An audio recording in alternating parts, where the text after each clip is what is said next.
We have somehow stumbled into the most volatile geopolitical posture on earth, not through necessity, not through an unavoidable chain of events, but through a cascade of ego and bravado and the kind of reckless certainty that's usually reserved for men who've never had to carry the consequences of their own decisions. And we're being told with a straight face that this is strength, that threatening the collapse of an entire society is somehow leverage. We're stacking war crimes on top of war crimes and calling it strategy. This is the natural conclusion of putting unserious men in serious rooms and then acting surprised when they treat the world like it's Bourbon Street. And somewhere along the line, a man who carries himself like a half-read pundit with a glass full of shit whiskey and a microphone decided that regime change was a weekend project, that geopolitics could be reduced to a bar bet. A womanizing, whiskey-soaked piece of shit failure with no real military leadership experience was made Secretary of Defense, and then he decided that he could bulldoze decades of regional complexity with the same confidence he uses to mispronounce it, and no one stopped him. Not one adult in the room stood up and said, "You have no idea what the fuck you're talking about," and instead the performance is allowed to continue. This bluff was mistaken for confidence. The volume was mistaken for authority. The kind of man who confuses his ass with a wristwatch was handed influence over decisions that require precision, discipline, and the humility to know what you don't know, which in this case appears to be goddamn everything. So now we have ultimatums delivered like last calls and timelines that are pulled from thin air, and threats that are so cartoonishly oversized that they sound like they were written by someone who thinks that war is something that only happens on TV. That we can do it in 48 hours. Well, of course you can.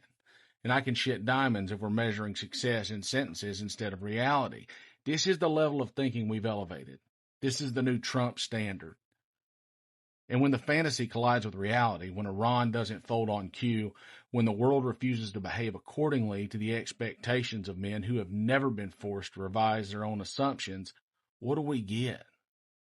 We get escalation. Not strategy, not recalibration. Escalation. Because admitting you were wrong requires a level of maturity that is apparently in very short supply.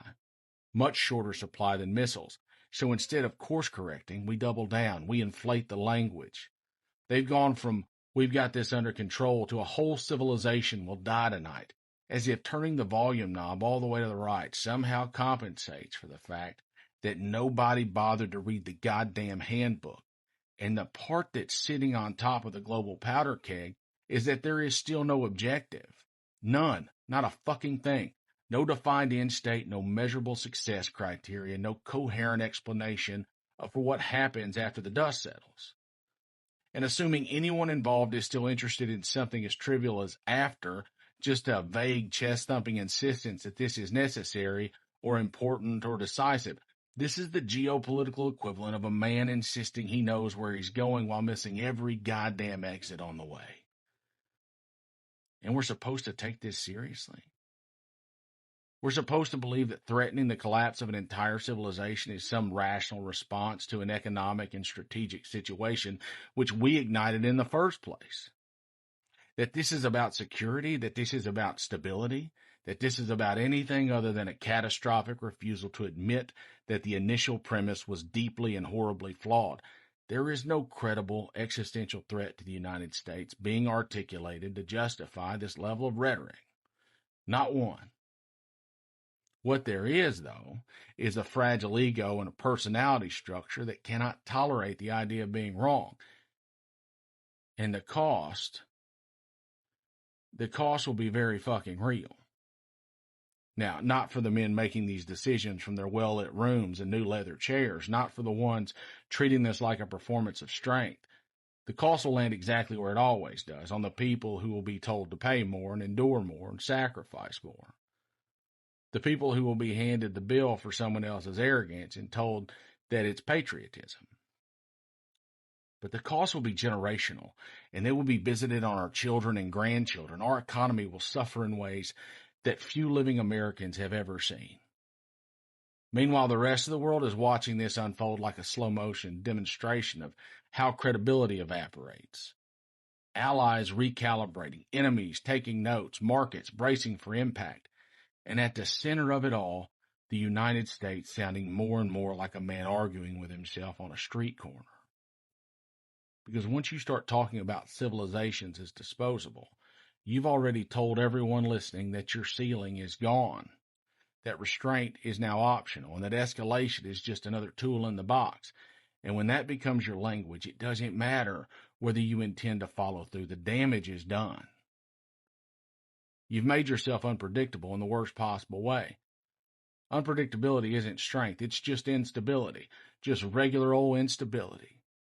So now we're headed toward the logical conclusion of letting fragile egos write checks that reality has to cash now, toward a situation where backing down feels like the only responsible option left, toward a moment when someone somewhere is going to have to decide whether preserving their pride is worth risking consequences that they do not understand.